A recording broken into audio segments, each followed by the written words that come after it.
Crows fly here, and I need to bring the Scarecrow here. Be sure to subscribe to my channel. When I was very young, around 4 to 6 years old, I used to dream of the most disturbing shit ever. The worst one would be this recurring dream I always had back then. It was always associated with this creepy shit scarecrow that the old lady next door always had on her porch.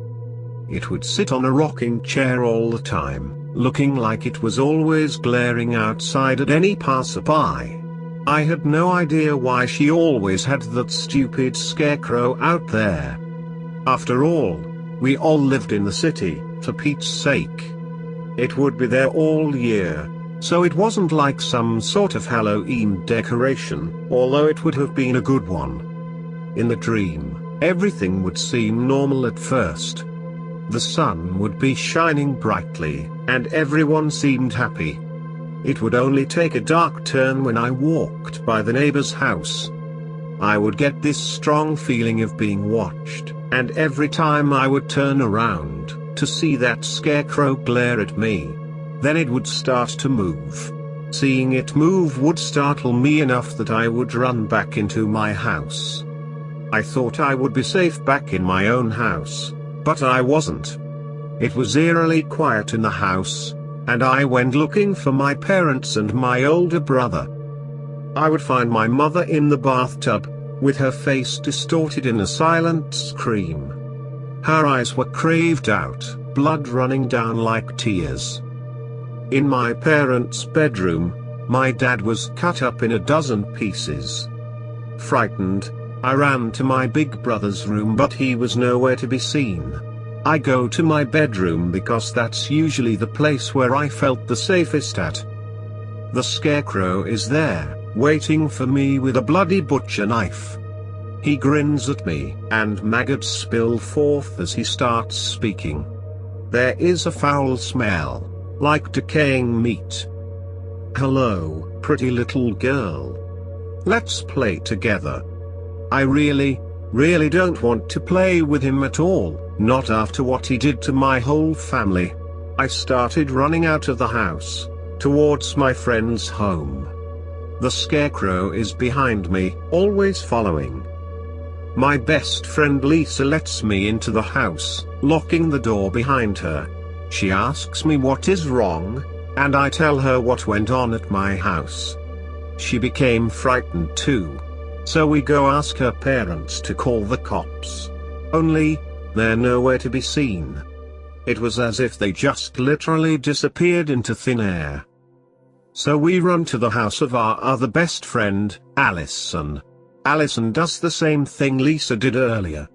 That is, letting us into her house and then asking what was going on. So we recap things for her again. As we were recapping things for her, the scarecrow breaks down the door.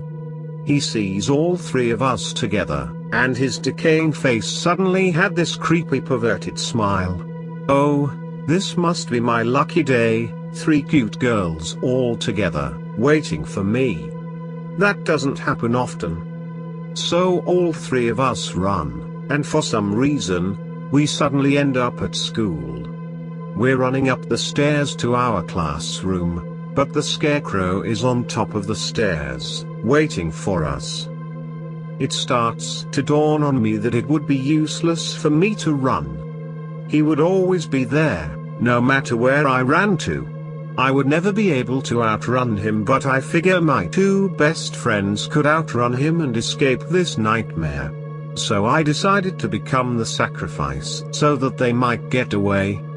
So I stand there calmly while my 2 friends run down the stairs, leaving me behind.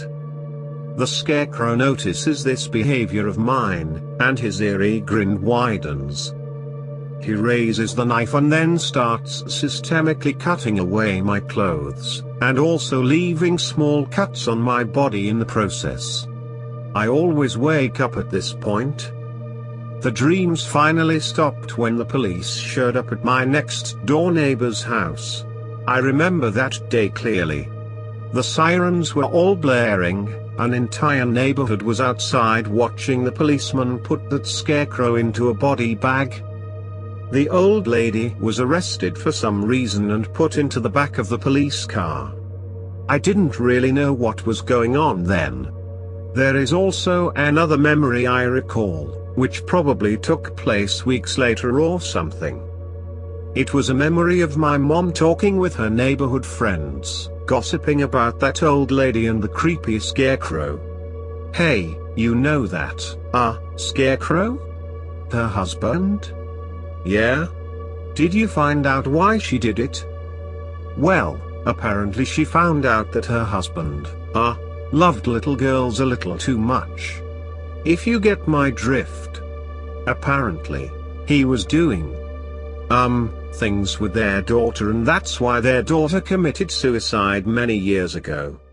This was years before they moved here, you see. She eventually found highly graphic pictures of it as proof. She just went crazy, and made him into that scarecrow. Wow, I don't blame her at all. I would want to kill anybody who would do that to my little girl too. But it does creep me out. Geez, I shudder to think of what would have happened if my children wanted to hang out at that place. Thank God they're never near there. Yeah, my children never liked walking by that house for some reason. They never actually met the couple personally before, so it's not like they knew the old man. I suppose children just have a sixth sense for this sort of thing sometimes.